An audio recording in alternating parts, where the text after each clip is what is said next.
Hit TV ప్రేక్షకులకు శుభాభివందనములు. దేవి భాగవతం ఇది సర్వోత్కృష్టమైనది. ఈ దేవి భాగవతాన్ని ఒక్కసారి తలుచుకున్నా కనీసము ఆ దేవి యొక్క దివ్య మంగళ స్వరూపాన్ని, అంటే సాకార నిరాకార రూపమైనటువంటి తల్లి ఆవిడ, ఎప్పుడు ఏ రూపం అవసరమైతే ఆ రూపము ధరించి రక్షించేటువంటి తల్లి, అందరిలోని కూడా శక్తిగా ఉండేటువంటి తల్లి, అంటే జ్యోతి రూపంగా ఆవిడ లేందే, అంటే ఆ పరమాత్ముని ఆ జగన్మాత యొక్క శక్తి అనేటువంటిది మనలో లేకపోతే మనము ఏమీ చేయలేము. మనము సాధారణంగా అనుకుంటూ ఉంటాం ఏంటంటే అన్నీ మనం చేసేస్తున్నాము అన్నీ మనమే అని. కానీ ఆ తల్లి యొక్క శక్తి మనలో లేకపోతే ఏమీ చేయలేం.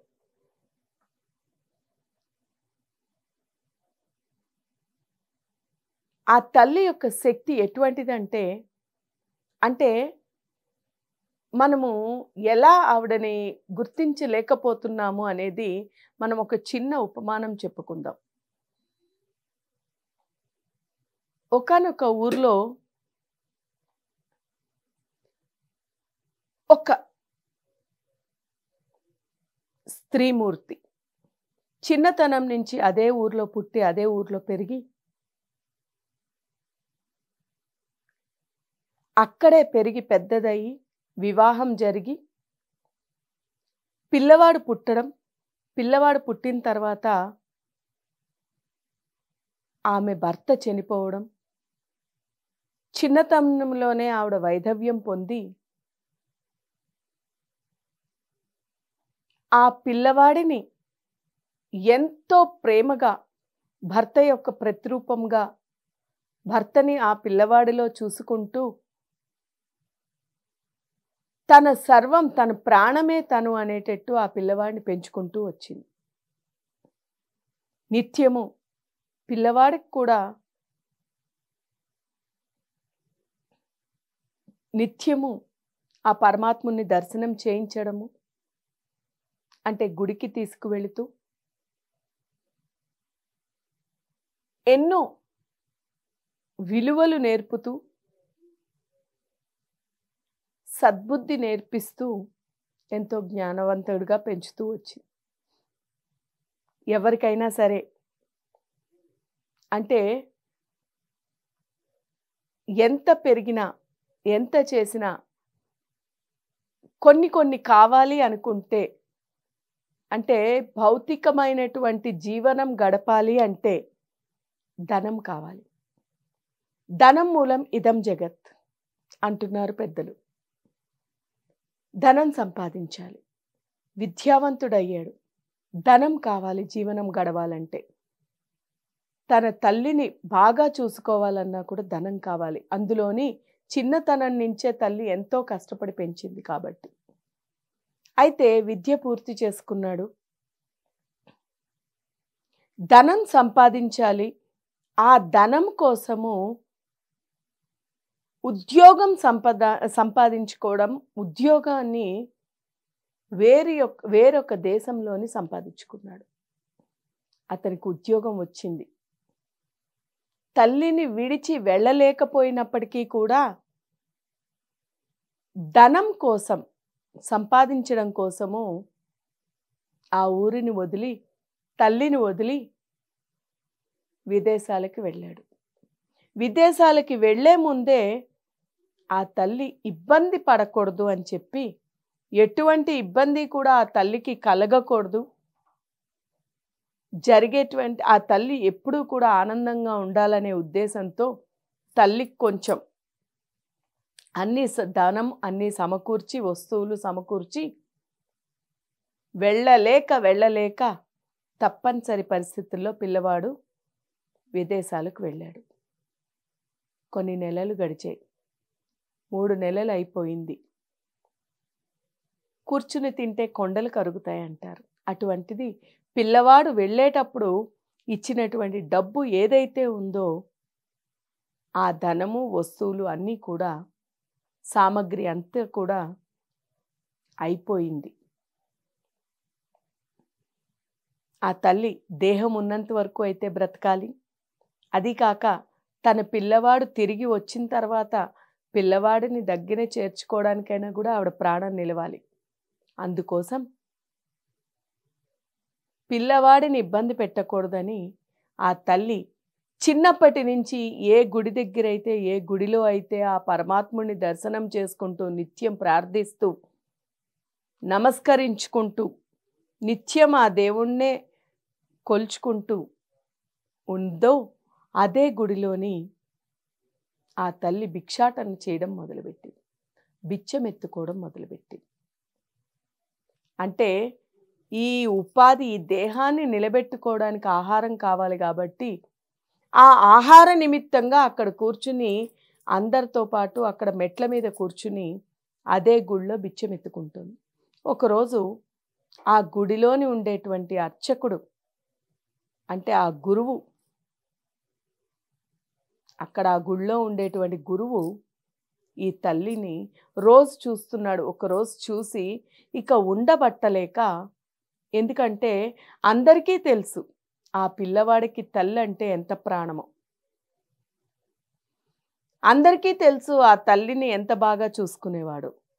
తల్లికి ఇలా జరిపిస్తాడు, తల్లికి ఇలా అవ్వనిస్తాడు అనేటువంటిది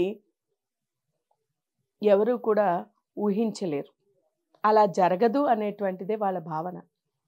ఉండబట్టలేక ఒకరోజు ఆ గురువు ఆ తల్లి దగ్గరికి వచ్చి, అమ్మా, నీ కుమారుడు నీకేమీ ఇవ్వలేదా? నీకేమీ పంపించడం లేదా డబ్బు అని అడుగుతాడు.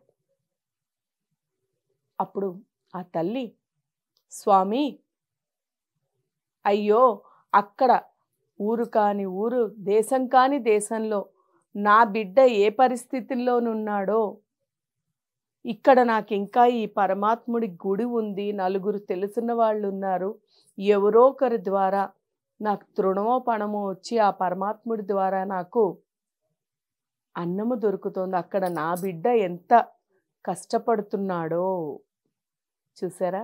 అది తల్లి ప్రేమ. అలా అని ఎంత కష్టపడుతున్నాడో, అందుకే నేనే ఏదైనా కష్టపడదామని ఇలా తీసుకుంటున్నాను అని అన్నాడు. మరి నీ కొడుకు ఏమీ పంపించట్లేదా అమ్మా నీకు అని అడుగుతాడు ఆయన. లేదు స్వామి అన్నప్పుడు, ఏమీ పంపించలేదా అమ్మా వెళ్ళినప్పటి నుంచి ఇప్పటి వరకు అని మళ్ళీ అడుగుతాడు. అప్పుడు, ఏవో రంగు కాగితాలు పంపిస్తున్నాడు స్వామి నా కొడుకు అని చెప్తుంది. ఈ రంగు కాగితాలు ఏమిటి అనేది ఆయనకి కూడా ఆశ్చర్యం వేసింది. అదేమిటో తెలుసుకోవాలి అనే ఉద్దేశంతో సరే అని ఆయన అక్కడ ఆవిడ దగ్గర నుంచి వెళ్ళిపోయి, సాయంత్రము ఆ తల్లి ఎక్కడైతే ఉంటుందో ఆ ఇంటికి వెళ్ళాడు. వెళ్ళి, ఏవి తల్లి నీ కొడుకు ఇచ్చినటువంటి రంగు కాగితాలు, పంపిస్తున్నటువంటి కాగితాలు ఏవైనా అడుగుతారు. అప్పుడు ఆ తల్లి ఏం చెప్తుందంటే, స్వామి, నా కొడుకు కనిపిస్తాడు, నా కొడుకు ఆ రంగు కాగితాల్లో, వాడు పంపించిన కాగితాల్లో వాడిని చూసుకోవచ్చు అని చెప్పి నేను వాటిని ఇదిగో ఇక్కడ పెట్టానని చెప్పి ఆ గోడకి తగిల్చినటువంటి ఆ రంగు కాగితాలన్నింటినీ చూపించింది. అంటే ఆ గోడ మొత్తం నిండిపోయింది ఆ రంగు కాగితాలతో. ఇంతకీ ఏమిటి ఆ రంగు కాగితాలు అంటే అవి చెక్స్. ఆ చెక్స్, ఒక్కొక్క చెక్ 50 రూపాయల విలువ చేసేటువంటి చెక్కులు అవన్నీ. ఆశ్చర్యపోయాడు. ఆ గురువు, ఆ స్వామి ఆశ్చర్యపోయి, అమ్మా, నీవు ఈ మెట్ల దగ్గర ఉండి గుడి మెట్ల మీద కూర్చుని నువ్వు బిచ్చమెత్తుకుంటున్నావు గాని నీవు తినగా నీవు ఎంతోమందికి ఆహారం పెట్టగలిగేటువంటి స్థితిలో ఉన్నదానివి తల్లి నువ్వు. నీ కుమారుడు నీకు పంపిస్తున్నది ఇది ఒక్కొక్కటి 50,000 ఖరీదు చేస్తుంది అని చెప్పాడు. ఇలా 50,000 చొప్పున ఒక్కొక్కటి ఉన్నది. అలా 10 ఉన్నాయి. అప్పుడు ఆ తల్లి, నాయనా, నాకు ఇంత అవసరం లేదు, నాకు అనేది నాకు కొంచెం ఇచ్చి మిగిలినది నలుగురికి ఆహారం కలిగేటట్టు మీకు చెందితే మీరు ఎవరో ఒకళ్ళకి చేస్తారు అని చెప్పి ఆ తల్లి ఇచ్చేస్తుంది. అంటే ఇక్కడ మనం తెలుసుకోవాల్సినది ఏంటంటే,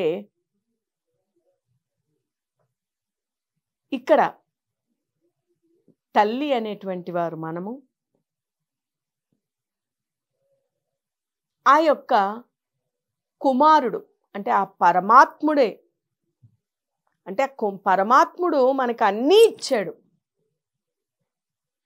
ఆ ఇచ్చినటువంటి అన్నిటినీ కూడా మనము అన్నీ ప్రసాదించాడు. ఎంతో విలువ చేసేటువంటివి మనకి ఇచ్చాడు. కానీ దాన్ని మనం గుర్తించకుండా, దాన్ని మనం గ్రహించలేక, ఆ విలువని మనం గ్రహించలేక, పరమాత్ముడిని పొందలేక, తెలుసుకోలేక, చెక్కులన్నీ కూడా పరమాత్మ చెక్ అంటే పరమాత్మ స్వరూపం.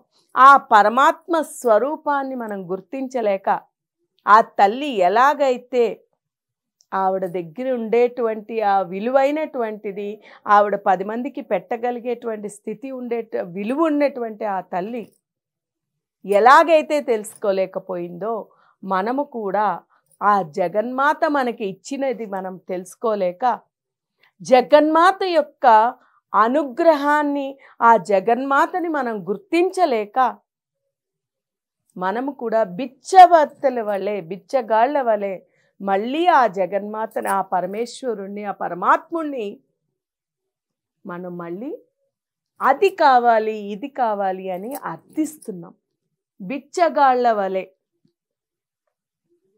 ఈ చరాచర జగత్తంతటిని సృష్టించినటువంటి ఆ జగన్మాత, అన్నీ సమకూర్చినటువంటి ఆ పరమేశ్వరి అన్నీ ఇచ్చినప్పటికీ కూడా అది తెలియక మనం ఈ అనవసరమైన అశాశ్వతమైనటువంటివి, చాలా చిన్న చిన్నవైనటువంటివి కోరుకుంటూ పరమేశ్వరుని యొక్క అనుగ్రహాన్ని కోరుకోకుండా ఆ తల్లిని చేరుకోవడం గురించి, ఆ తల్లిని పొందడం విషయం తెలుసుకోకుండా ఈ యొక్క నిమిత్తమైనటువంటి వాటిని కోరుకుంటూ మనము ఆ పరమేశ్వరుని యొక్క అనుగ్రహానికి దూరం అవుతున్నాం. ఇక్కడ వీరు కూడా అంతటి మహానుభావ, సృష్టిని, స్థితిని, లయాన్ని చేయగలిగేటువంటి బ్రహ్మ, విష్ణు, మహేశ్వరులు సైతం వారికే ఆ జగన్మాత యొక్క లీల విశేషం, జగన్మాత యొక్క శక్తి, సంపూర్ణంగా జగన్మాతని తెలుసుకోవడం పక్కన పెడితే, కేవలము ఆ జగన్మాత దర్శనము వారికే కష్టమైనప్పుడు మనకెంత కష్టమో చూడండి. కేవలము ఆవిడ యొక్క అనుగ్రహం ద్వారానే, జ్ఞానము ద్వారానే ఆవిడ్ని పొందగలము, ఆవిడ్ని చేరుకోగలం తప్ప వేరే రీతిలో కాదు అని మనకి తెలియపరచడానికి. వారు చూడండి, మొత్తం అంతటినీ కూడా అంతగా తప్పిస్తే తప్ప వారు ఆ జగన్మాతని చేరి ఆవిడ యొక్క బొట్కన్ వేలులోని ఈ జగత్ అంతటిని చూసి ఆశ్చర్యపోయారు. ఆ జగజ్జనని దివ్య మంగళ స్వరూపాన్ని దర్శించడానికే తనివి తీరా ఆ తల్లిని దర్శించుకుని ఆవిడని చూడడానికే వాళ్ళకి సంవత్సరాలు పట్టే. అటువంటిది అంతటి మంగళకరమైనటువంటి సృష్టి స్థితిలయ కారణి అయినటువంటి ఆ జగన్మాతని మనందరము కూడా ప్రయత్నపూర్వకంగా ప్రయత్నము చేసి జగన్మాత కృపకి పాత్రులం అవ్వాలి అని కోరుకుంటూ హరి ఓం తత్సత్.